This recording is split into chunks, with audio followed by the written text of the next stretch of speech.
promoting the reading. My mom forced me to read when I was 5 years old, and she claimed that when I was in the womb, she used to read when she was pregnant. So when I was 3, 4 years old, and she still forced me to read. But one thing that I realized is that reading is not natural. It's not natural. So she used to force me to read because each moment she brought a book to me, each moment she wanted me to read, I just wanted to sleep. I just did not want to read at all. So she used the hard method of wanting to kick me. She would kick me and beat me up, slap me, up until I was forced to read.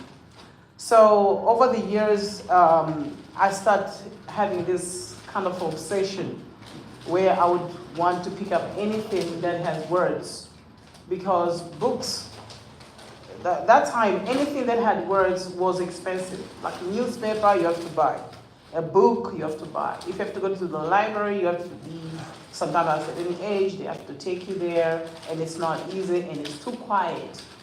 The library place is too quiet. It's like a funeral place. So I would find anything that was lying everywhere in the bush and all that, and I would want to read.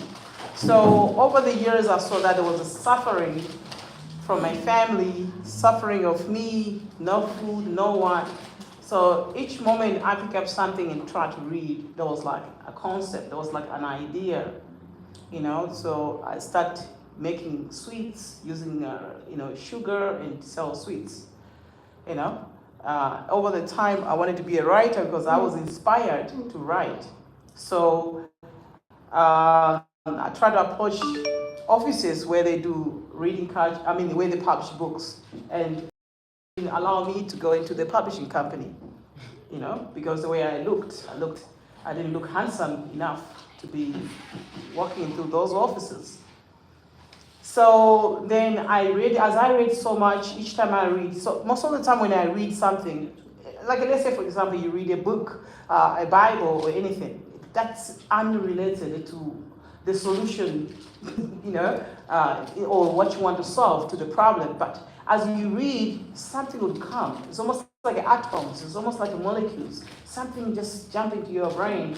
And I decided to say, how is that possible that you cannot just publish a book, but you need a publisher? You need somebody called a publisher. How is that possible? And you need a typewriter to what? So I didn't have anything. So I had to borrow a pencil from someone with a hand. So I wrote a book with a hand. So I would go to places like this and say, please give me some blank pages, please, and they would give some, and I write the whole book and cut it nicely, take a string and start selling from house to house, in order to solve the problems of the family where there's no food, there's nothing now. If somebody is sick in my family, I'm thinking, I'm so powerful. And these books, there's got to be something inside that is so powerful that I can rescue my family from the poverty, from all the problems. So over the years, that's what happened. So when I completed my education, I decided, you know what? I'm going to collect all the books because I wanted to find something. I wanted to solve the problems. That time, many years ago, I used to read about wars that was taking place in a country called Myanmar. I think you know Myanmar, right? It's now 76 years of war that is still taking place over there. So I wanted to solve these problems. Now, from my problem, I wanted to solve other people's problems. So how do I do that when I don't have money? So that's when I was writing a book. But you see, the step of writing a book and going to people's houses and sell the book, and some people would suggest that you can do something, I can give you money. So I met a gentleman called Banco Motoso. He used to be a professor at UCT, and he gave me 5,000. I think he's Nigerian. He's a professor of English. He used to appear in Yebogogo in a watercolor, that old man. So he said, I have never seen something like this in my entire life, that a person can write a book. Well, I've heard people in the past would, I think they can pour that side, I think, yeah. So then he said he has never seen anybody who can be brave enough and write a book and go out there and want to sell the book, handwritten book published by Cleo Bonny. So that's what happened, you know. So there was always you know, they gave me 5,000 and I printed my first book, which didn't look good. Some of the books were sold actually here in Swaziland when I was here last time. So I couldn't sleep that day when my first book was published. But funny enough is that each moment you go to the black, our melanin people, our own people, they find it problematic to accept me. If I go into schools, they expect a white man or a white girl or a white lady coming into their schools and promote the reading culture. Like it makes them feel much comfortable when it's another person of different race. So I faced these challenges time when I go into schools and I say I want to promote the reading culture for free, don't worry about it. Then they would say, where do you come from? Who are you? What is this? So many questions. So I think what rescued me, I came up with an idea. If you go to the newspapers and newspaper write article about you, and you collect the article, they now you use that as your degree, your certificate. So I think it was over 300 newspaper articles that, you know, countries that I was traveling that I was collecting. So when I go to schools, I say, hi, and then you want to see the principal? I said, yeah. You know, then the principal says, who are you? Then I just bring the pieces of newspaper. So that was my degree. That was my certificate. And that's the only thing that the newspaper, the media, is the only thing that made me to be recognized or acknowledged. So it's a bit sad that this keeps happening even to this day, you know, that we have, you know, places that you can't go to unless your skin color is different, you know. So that I went it out. Then when I traveled to many countries, I traveled to different countries. Then I came to Swaziland. Then I left here in 2010. And when I went back to South Africa, and I'm like, I came up, then I was growing, right? From that guy who goes to the field, you know, in the jungle looking for anything that is written, to a person of making sweets and writing a book, and writing a magazine in order to save the world and to save my family. And the media now start acknowledging a little bit. That time the internet wasn't that good, you know.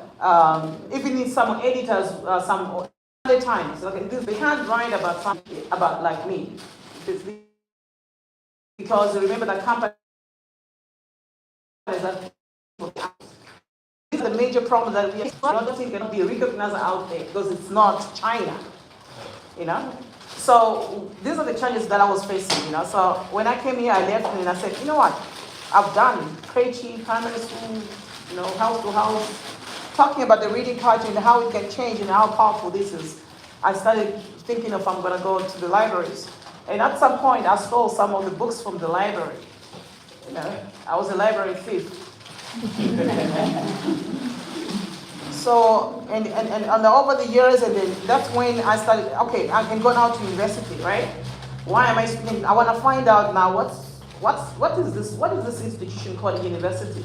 What is going on? How people think of it? I was so curious. I wanted to know. So I went to the rector, Northwest University. I'm here. I want to promote the reading culture here. Then they said, where's your degree? Do you have a degree?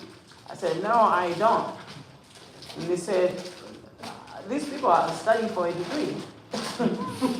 And you just came here with a bunch of newspapers, and these people are not going to pay attention to you.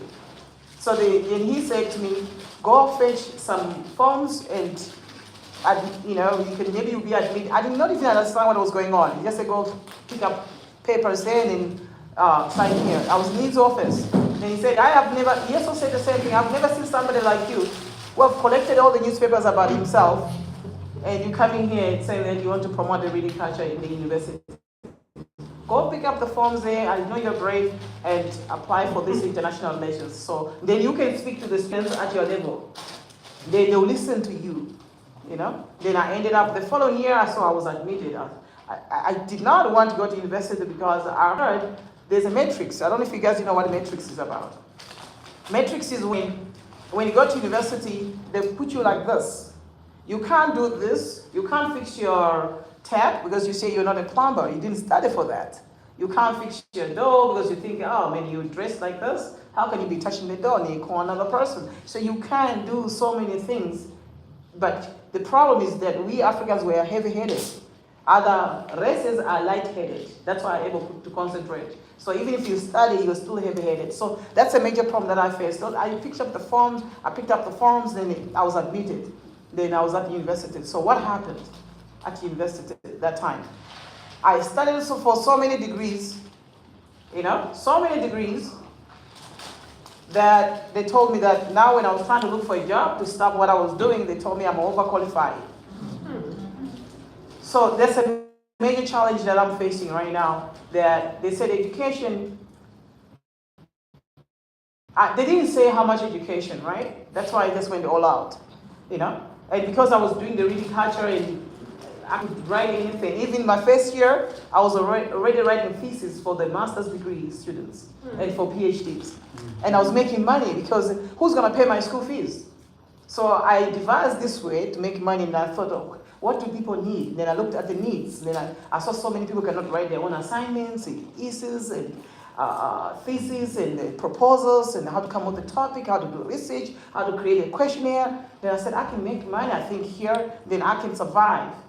So now everybody with what that was doing a master's in education or whatever, I would try to help them with their proposals and so that's what happened. Then I started, then they said I'm overqualified. Now I cannot get a job. Everywhere I go to, they tell me I'm overqualified. So then I ended up in China. Then I went to. So you see, one became something that I could benefit. I did some video. There was a video that came out. I was teaching at one of the schools in jumping. I was teaching in natural science, and I was jumping. It came out on the Kenya, whatever. And somebody saw it in China. Said, "Come over here, come and teach." Then I saw the comments from my brothers, black people, like, "Nah, this is not right. It's not right." And I was like, actually, that was the first video that ever done in South Africa. Now a teacher can post a video on social media. And that video was the first one that actually now people could post now things from the classroom as teachers and showcase their skills. So I ended up but now throughout this journey, I've met many people that I can credit to. I met Shangazi, was a minister of education. Shangazi. Yes, I think I appeared in the Observer newspaper together. And also I met the president, Ramaphosa. I met many presidents. I met Nangolo, current president of. I taught when I was in China. I taught one of them that are from Xi Jinping's kids. So when I was in China now, I saw how library reading culture is. Now, they respect the culture. They don't waste their emotions. In Africa, we waste our emotions. We laugh, we spend time laughing. We spend time smiling. We spend time thinking about with our private parts. We don't think with our brain. Oh, wow. Hey, Kupa number, can you give me a number? So we're spending more time on wasting emotions and looking for chances. So when you go to focus on their technology and studying and reading, and they make sure that the library is not just the library here, but if you open a coffee shop, the task of the library is to go to anybody who has opened a coffee shop and say, we need a library corner here, which is something you eat in China. The library is run by people, not by the state. So that where the people, the kids who are doing homework, they can go do homework there, they can look at the book, they can buy the book. So when the librarian says, no, me, I had no chance, but I had to work. I sometimes ask myself, I was in Lesotho with the Maseru State Library talking about this and said, oh, my life is over now, I'm about to retire, and I'm still not content as a librarian. Are you content? Don't say it in the eyes of everyone. Because most librarians are not content. And we know that some of the librarians, they chose this because of there was no opportunity, job opportunity or job market for their career, for what they started, and they branched into library or archive and stuff like that. But the bottom line is it's true that library is a place whereby librarians were supposed to be content with their career. And this is an institution. So now, when I went there, I saw that library people, it's not just the books, but you have to get out of here, you have to go out there. And the library is where, that's where I see that sign. The library should have its own artificial intelligence, should have its own intelligence arm, should make sure that it involves everybody's lives, including the people who are working here and spreading out to every shop, you know, how to make this product. Because you're selling the book, you have got books here that talks about how to develop this glass here. So why would you buy this glass from a Chinese when there's already a book here that says how to blow a glass, how to make a glass? So, and the library is looking for funds from in Maseru there, the library was built by the Chinese. Now there's a war between Chinese and the Americans. Americans are occupying the building, and they're making the American embassy. They even wrote the American embassy, they put their flag, you know, yeah. They have not even a corner, they're taking over the whole building. And the people don't have Wi-Fi. So now, why do you think people are coming to you to protect the books that are written by their people, their relatives, people from their country, and you are being paid by the government of Eswatini, and this building here is the government of Eswatini building, but you are protecting, securing the imperialist books written by somebody who was writing the book in the garage outside this continent. So you can protect, that's why they're here. They're here to protect the books that are written by their people. Now, that's the thing, you know, we don't even have our own, I don't know if there's Eswatini chat GTP or Eswatini artificial intelligence. I don't know if this library has got its own artificial intelligence application. Its own, not the one you have to apply. So now when you go to China, you don't have a WhatsApp in China, you don't have Google in China, you don't have YouTube in China, you don't have anything. They've got their own something called WeChat or Weixin in China.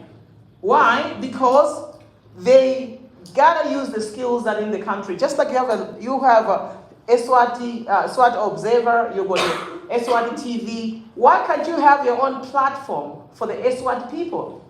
Why can't you have your own artificial intelligence, your own WhatsApp, not WhatsApp, this WhatsApp, but your own? In Vietnam, they've got something called Zalo. In Russia and those countries, East Europe, they've got something called VK. Why are you're so happy to use WhatsApp? You're so happy to use Facebook, but you don't know your information. They're making billions and billions of dollars from that. Is it difficult to create coding? This is a place where the coding should take place, artificial intelligence should take place, algorithms should take place, creating your own metrics here to make sure that this is where everything starts here, not in the archive, not here. You take out all the books that you have here that are written by Peter, by somebody from America, UK. You start writing about the dancing, the reed dance, the wrestling, Eswatini wrestling. They used to the sticks, you know, fighting. That's what you should be writing. That's where the economy now. How to make economy, to create economy out of that is to sell those sticks. Is to sell those sticks, and you create a game. You cannot play a game in China. The kids that I was with, they are playing a game whereby China is taking over other countries in the game. You are playing, now you are just supporting consumption of Americans. Now they told me that this place, now they have to look for funding. How is that possible? You got books there about Forex trading. You can do forex trading, you can get 10 people to raise funds to do forex trading, train them and put them in one room. Their job is to do forex trading for the library, and the library can accumulate. You can buy shares in the government of what you call American banks. You can buy shares and buy stocks for the library to generate money. You don't need the flag, you don't need to go this way, Indian embassy or something like that. In 21st century, you can change this library using artificial intelligence. You can change this library within a month. If you get 1,000 people, agents to say, guys, we'll buy food, you come here, you're not working, your job is to generate the books, and we need to change this library, the first library in Africa to decolonize itself and to make money out of it. And that is possible, and that's the way it's supposed to be done. Now, I talked about the sticks that I was talking about, that they're fighting sticks. Those sticks can be created, you can create a game of Eswatini game where kids in primary school can be doing that, they can be doing decoding, can be doing games that has something to do with the kingdom of Swaziland. So is it possible, how do you feel in your heart that you are here to look after the books written by people that side, on the other side? And even their embassy is here to make sure their interest is the first. If they want to help you, why do they need now to put the flags, to put names? If somebody really wants to help, you said they're helping us. So you don't have hands, you don't have brains. You don't need a brain, actually. You just, these days you don't need to use your brain. You can make money, as I said. If you don't know how to make money, train people to do forex trading for this institution and raise money if you want a quick cash and to do anything you want. This is an institution. How do you enhance? So that everybody that is doing something, everything starts from here. It's easy to create jobs. So that's what it is in China. So that's how they do it. They don't tolerate foreigners to be in their library because this place is Eswatini. They're everywhere in the village there. Is it possible that you cannot open a shop as in Eswatini? You should be helping them how to open a shop. The books are here of how to open a shop. So why would the Eswatini with the ID card, with the ID book, waiting for somebody who's a refugee? So you're a refugee in your own country. You're standing there by, each time I go sad, and I went to here, there's a black guy there, he's standing there, and there's that one from Pakistan, he's standing behind. And he's telling me, what do you want? I cried. But what is the role of this library? To make sure that we teach people decoding, teach people about coding, about algorithms, about artificial intelligence, about everything, how to create a platform, social media. What is the role of the media too? Because I know we have these problems everywhere.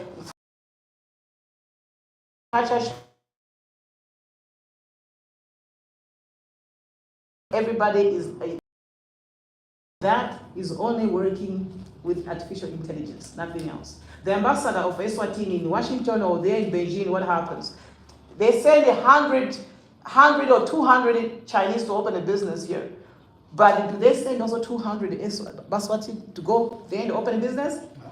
Because it's not allowed. The laws of China, you want to go there to teach English or to take up what we call monkey jobs. Monkey jobs, you know. Boy,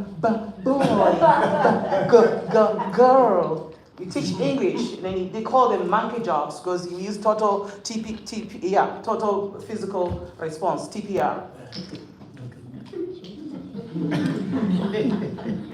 So here we have ambassador from Eswatini who just sits there and wait for some money, this Chinese, low class, and say we're coming to open a business. And they remember in China they make products for Africans and they make products for Europeans. You're aware of this, right? Yeah. So if you can't afford a Ferrari, you can still drive the cheap Ferrari. Yeah. If you can't afford an iPhone, you can still afford the iPhone. So they send all those products that are affordable and they bring them here. Yes, it's better laws. It's gotta be like that. Because if it goes to Europe, If they make something and goes to Europe, the Europeans must sell it to you. That's why they do that. Not you sell to Europeans, because that's how Chinese economy is like that. You cannot sell an iPhone to Americans. Americans must sell to you. So they'll make it, they'll assemble it to that side. Not iPhone, but they say other products. Then it goes that side and it comes here. But here, a spoon that can break, they bring it here because you're not gonna sell to anybody. It's empty. It ends here. They're dumping all the low. So that's what happens. So how do we change this place? Now, I'm going to ask questions to each one of you. Are you content with your position as librarian, as an archivist? Are you happy? Be honest. Don't worry. You're not going to do anything, right? No, I'm not. All right. Feel free, feel free. This is a free session. We are not in class. We came here to open our minds, so that we cannot be myopic and, So let's just feel free, talk. Maybe we are going to be motivated by this. So let's just feel free and talk. Let's start with you. And how your career has been and how you came to be a librarian in there. You contain way to from now. In a nutshell, I can say that I am not convinced. Yeah, is it honest? Yeah, because the way I understand the library, myself, personally, it's not what is happening, within our work place. You see, libraries should be spaces of, as you say, is in the 21st century actually, should be spaces of innovation, spaces of information sharing, spaces that allows inventions, and also we promote, to the community, to the country, reading, as you say, access to information, and also information that is relevant, because the community, people have got different needs. We find that we don't provide that as a library because of, let's say, of our collection limited, and all those kind of stuff. So that's the thing that I can say that not content. Yeah, and sometimes you find that you need to do a certain project, you lack resources, maybe there's no transport, there's no equipment, enough equipment, so all that kind of stuff, and also the issue of network. Yeah. You find that Wi-Fi, the internet, you see all kind of stuff, it's not okay. It's quite a lot, Yeah, that's what I can say, yeah. Wow. Okay, so I thought somebody was clapping hands.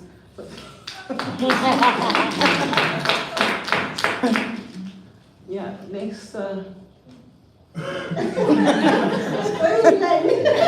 will you start?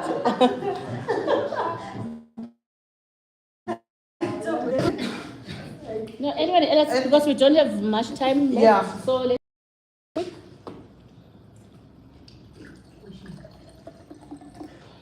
don't be scared, don't be afraid. Don't be afraid. Even myself, I'm not content. Yeah. I didn't come here, I didn't become a librarian by choice. I became a librarian because I started with what people end with. I was a teenage mother. So after I finished my O-level into the table, on the table, we put something on the table. So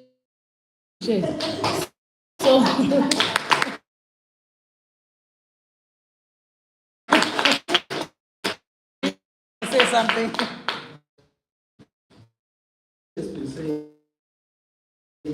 It was, but I'll tell you, it was market. It sits here. Then there's a big here. It is. This should be worth it. This library we need, right now, if you guys are serious about it, we will change, we can change. Free. As a follow-up, Yeah.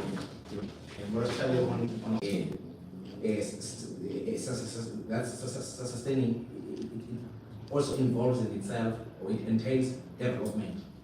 And then I'll say then that education, like we are touching on that, people has got to think before they could have